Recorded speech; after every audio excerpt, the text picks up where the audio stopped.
Hundreds of tech industry leaders have signed a letter proposing a 6-month pause on the development of systems more powerful than GPT-4.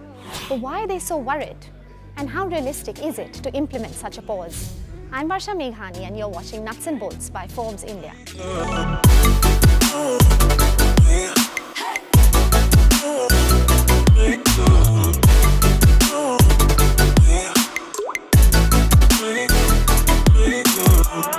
4 months after ChatGPT, a chatbot capable of human-like conversation burst onto the scene, amassing millions of users within weeks, its maker OpenAI released GPT-4, an even more powerful version of the technology. Soon after, worried tech leaders, including Elon Musk and Steve Wozniak, the Apple co-founder, signed a letter calling for an immediate pause in the development of large language models more powerful than GPT-4 for at least 6 months. It said that tech firms were creating ever more powerful digital minds that no one can understand, predict, or reliably control. The letter created a firestorm when it was revealed to have fake signatures. Sam Altman, the OpenAI founder and one of the signatories, for example, denied signing the letter. Xi Jinping also popped up as one of the signatories, alerting authorities that something was amiss. But despite the controversy, generative AI does pose risks. Let's explore them.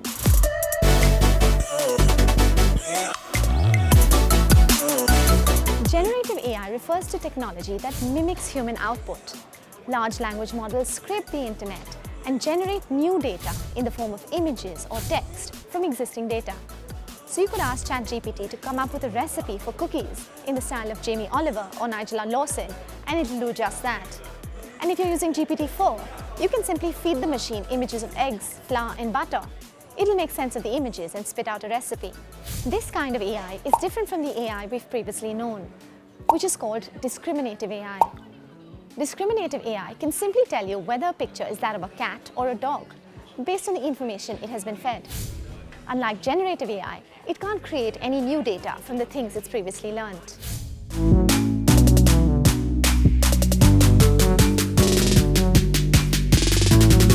As crazy as it sounds, generative AI doesn't really know what it's doing. It's merely predicting the next word, and when it does so really well, many times in a row, it looks like a sentence. But it doesn't understand the output it produces. Remember the picture of Pope Francis in white puffer jacket that recently went viral? Or of Donald Trump being sent to prison before he was impeached? Generative AI created these images without realizing it did so. This kind of misinformation can have serious consequences. For instance, it's not hard to imagine the Russian government putting out content that is hard to differentiate from human-created content to suit its agenda. We've also seen tangible outcomes like the young Belgian man who recently died by suicide following long chats about climate change with an AI bot. It led him to feel depressed, says his widow. There are also more immediate risks, like racist or sexist biases being programmed into the machines, as well as copyright issues. Italy, for example, became the first country in the world to ban ChatGPT on the grounds of stealing the data of users in the country.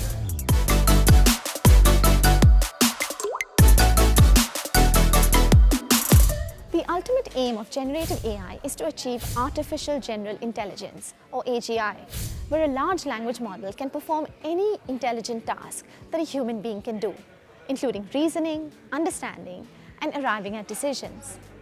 No one knows how far away we are from that reality, but some experts believe it could be a decade or more away, while others believe AGI will be upon us sooner. The letter paints an apocalyptic scenario, stating that if an out-of-control race to develop large language models continues unhinged, no one, not even their creators, will be able to understand, predict, or reliably control its outcomes. Consequently, decisions, potentially affecting every life on Earth, could be made by a small group of private companies without democratic oversight.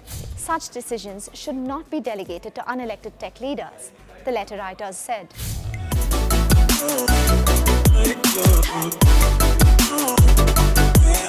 Critics have pointed out the commercial angle of the letter. Signatories are competitors of OpenAI, they say, and they want a pause on the development of such technology so that they can play catch-up. While that may be true, most experts say that the concerns raised are valid and sincere. Even Sam Altman, in a recent interview at MIT, acknowledged that better safety guidelines are needed when it comes to LLMs. According to Anusha Ram Mohan, an AI expert, quote, I think the reasons why they are calling for this pause are well-founded. Generative AI has huge applications and broader implications for human experiences. So when you have thought leaders in the AI and technology fields saying we need regulation, that's actually a good thing. That's being self-aware. Concerns around misinformation, bias, data privacy, and ethics need to be figured out before we go too far and can't move things back. The letter calls for a voluntary pause by corporations, and if they don't do it, then government should step in, it says. There are examples of governments voluntarily limiting their power, like the Nuclear Non-Proliferation Treaty, which massively limited the spread of nuclear technology. But there's a difference. Nuclear technology, until recently, was a sole purview of governments. That's not the case with AI. So it'll be much harder to control. Besides, there's a geopolitical angle here too. China's big tech companies, for example, are also building LLMs. The US government won't want the Chinese to get ahead of them in the AI arms race by enforcing a pause. While it is clear that guardrails are needed when it comes to large language models, getting there will be a bumpy ride.